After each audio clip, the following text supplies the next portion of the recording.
Bueno, otra de las nanopartículas a las cuales yo les quiero dar información es sobre las nanopartículas a base de polisacáridos o quitosano.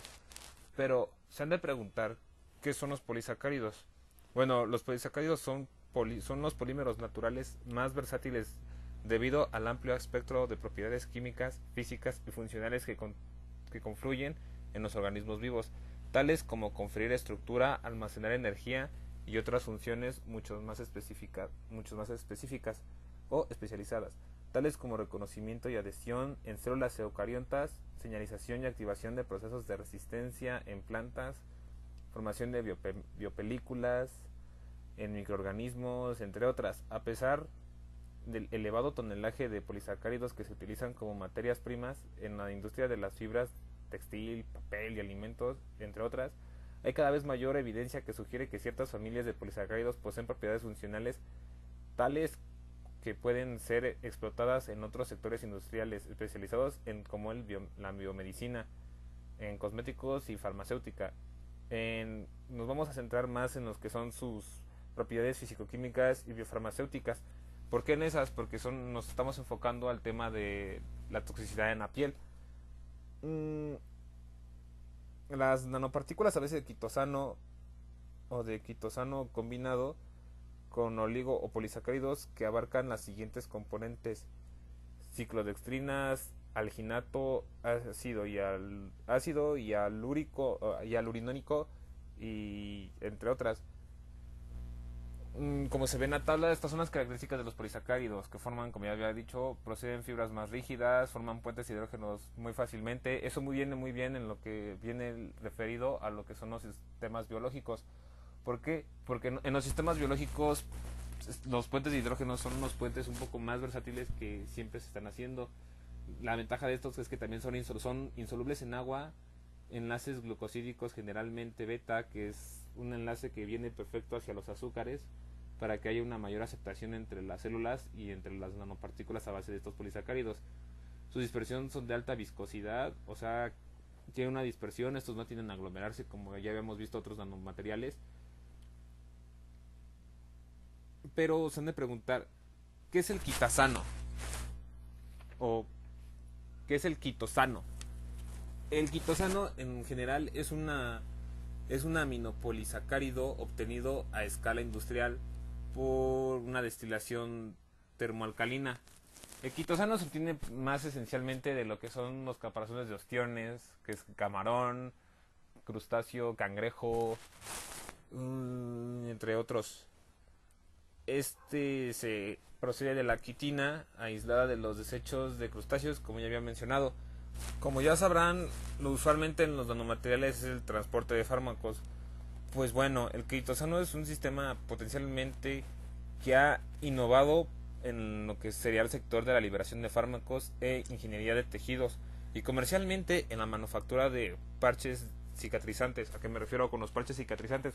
Es muy común que cuando se llevan accidentes de quemaduras, las heridas por parte de quemaduras de segundo y tercer grado son totalmente difíciles de tratar y tienden a infectarse más rápido. Estos parches como cicatrizantes aíslan eso y hacen que la cicatrización sea, por así decirlo, más rápida.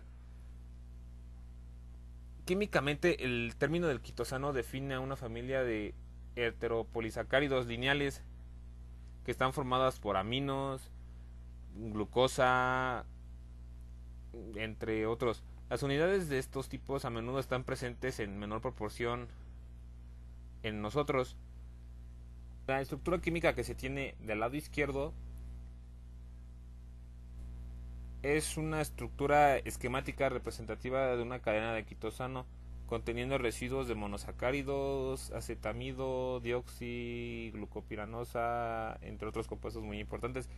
Desde el punto de vista fisicoquímico, el quitosano es un biopolímero hidrosoluble que puede formar películas, hidrogeles, andamios porosos, fibras, micro y nanopartículas en condiciones y medio ácidos suaves. ¿A qué me refiero con esto? Estas nanopartículas podrían tener una resistencia en lo que son condiciones ácidas o no, con un pH alto o con un pH muy bajo. Además, el carácter policatiónico le confiere al quitosano alta afinidad para asociar macromoléculas. ¿A qué me refiero con esto? Que la estructura química del quitosano le permite adherirse a otras macromoléculas más importantes. Esto hace que su biocompatibilidad sea mucho más alta y evita una toxicidad tremenda. El quitosano se ha utilizado ampliamente en la industria de alimentos y está aprobado como aditivo en Japón.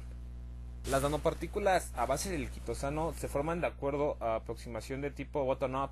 Bottom-up, ¿a qué me refiero? Esto es un proceso, como el nombre lo indica en inglés, bottom-up, de abajo hacia arriba.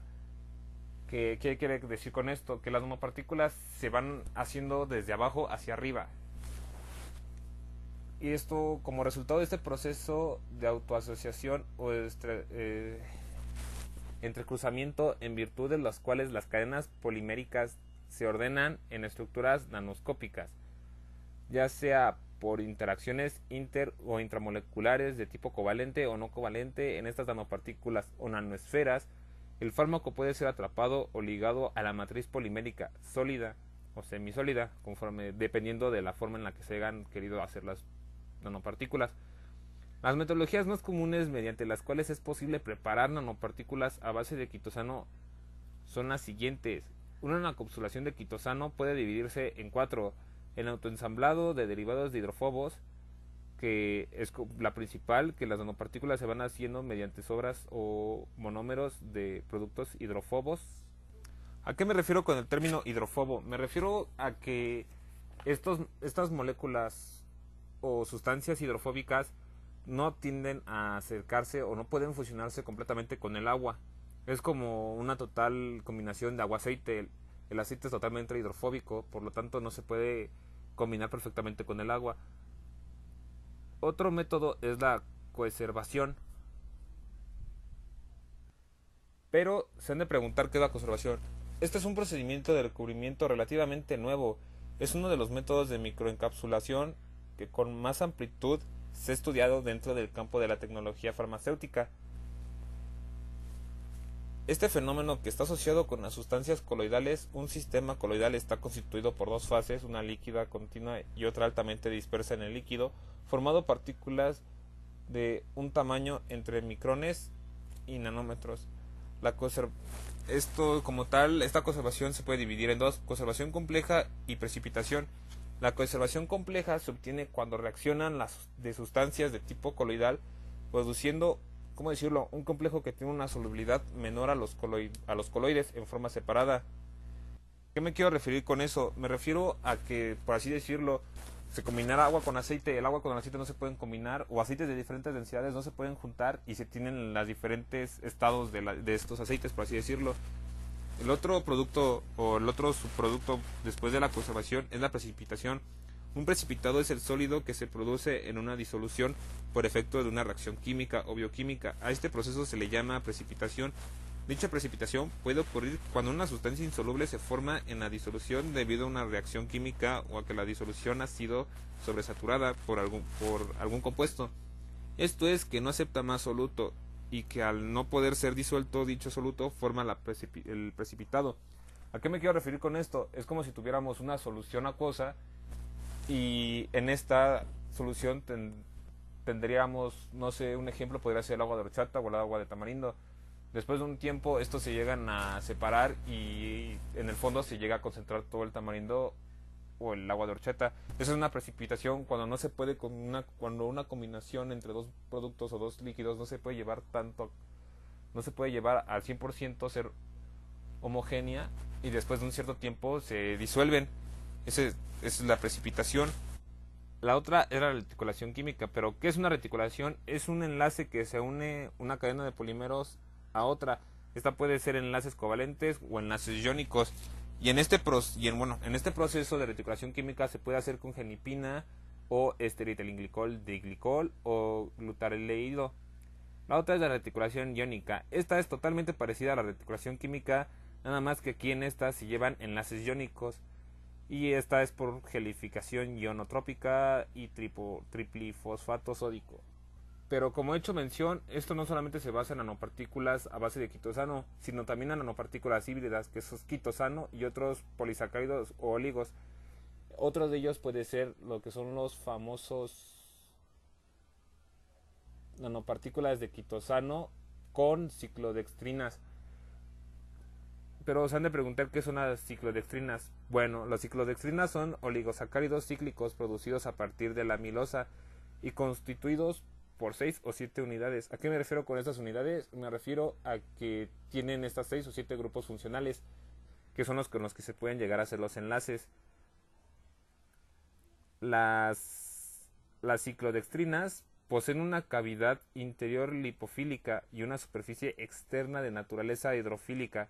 ¿A qué me refiero con esto? Que esta sí se puede unir totalmente al agua.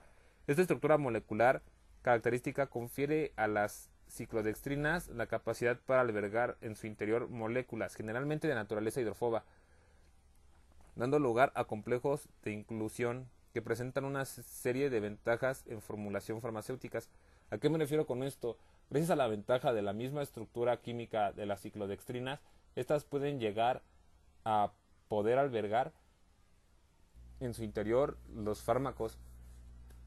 Para lograr que se hagan los fármacos se tienen que usar casi siempre lo que son liposomas, que es cuando un extremo es hidrofóbico y el otro no, para que se puedan llevar los fármacos y los fármacos no lleguen a interactuar con estos mismos. En el caso de las macromoléculas, su tamaño e hidrofilia previenen que sean incluidas en su totalidad en el interior de la cavidad de las ciclodextrinas. No obstante, se ha descrito que pueden hacerlo parcialmente por vías de interacciones de sus cadenas hidrofobas, siendo esta inclusión parcial suficiente para mejorar la estabilidad. Otras propiedades ventajosas descritas para las ciclodextrinas incluyen la habilidad para inhibir la función de la glicoproteína P.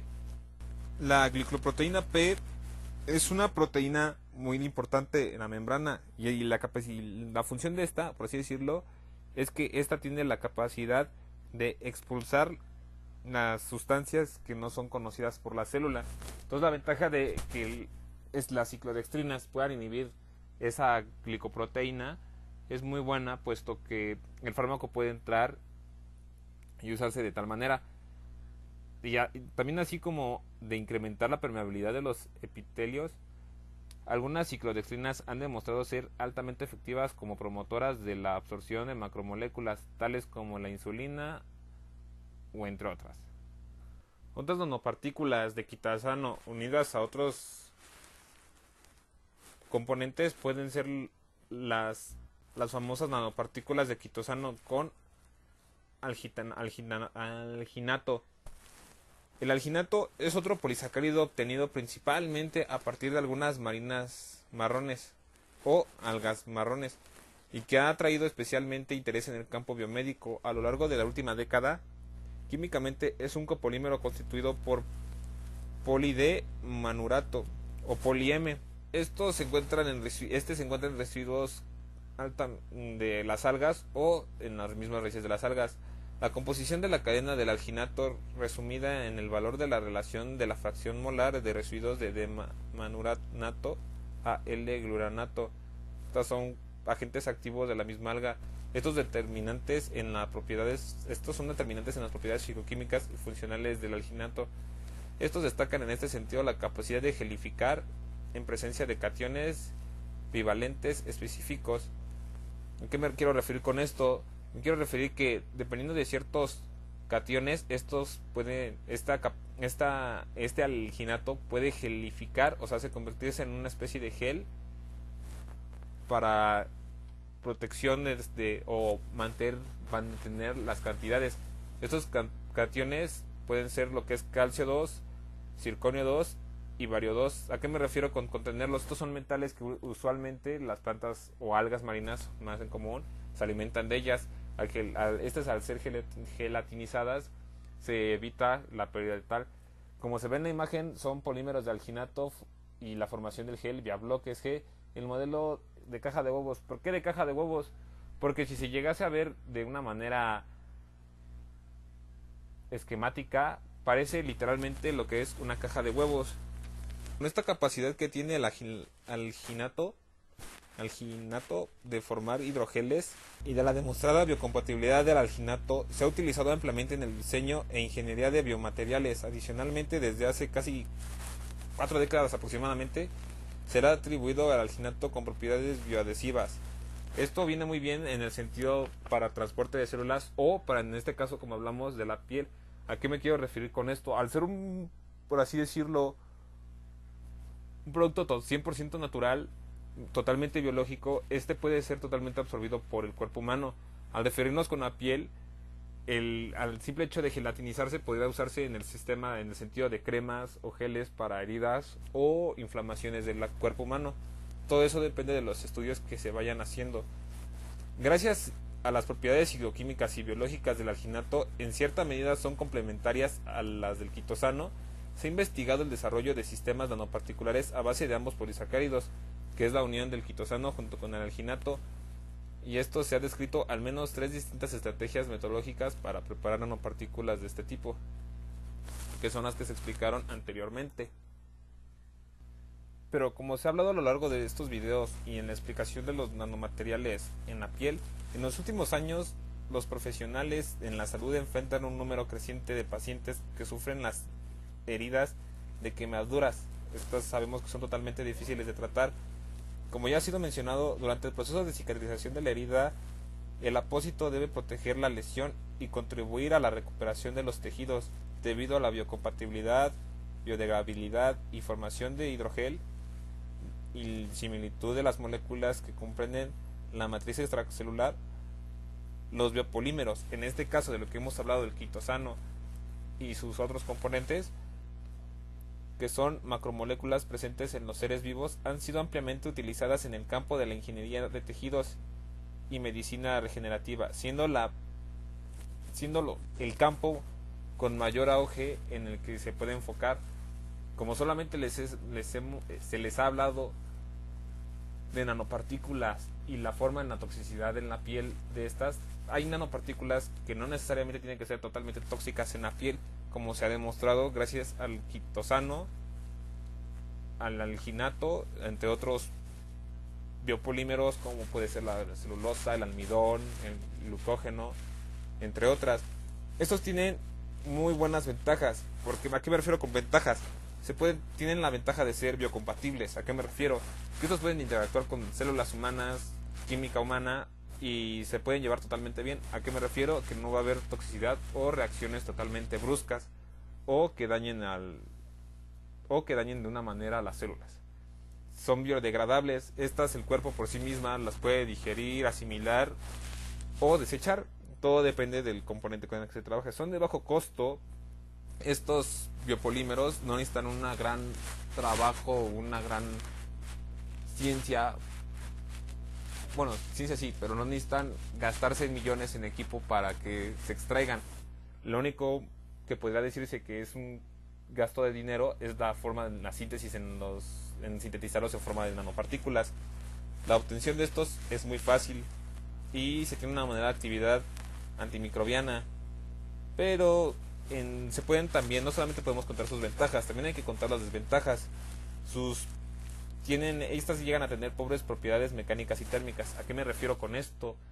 A que al ser geles no pueden presentar una gran dureza, son totalmente viscosos, y en el sentido térmico toda molécula se degrada, me parece, a los 50 grados centígrados o a más grados centígrados se deterioran las moléculas. Son inestables en heridas exudativas. ¿A qué me refiero con esto? No pueden funcionar bien en heridas que ya hayan cerrado, o sea, tienen que ser heridas totalmente abiertas. Y tienen un uso exclusivo como apósito primario. ¿A qué me refiero con esto? Que solo pueden ser usadas de la manera primaria, por así decirlo, en su forma pura. Pero el problema de estas es que tienden a reaccionar con otros componentes. Eso va siendo todo sobre el tema relacionado con nanomateriales en contacto con la piel. Se les agradece por su tiempo y muchas gracias.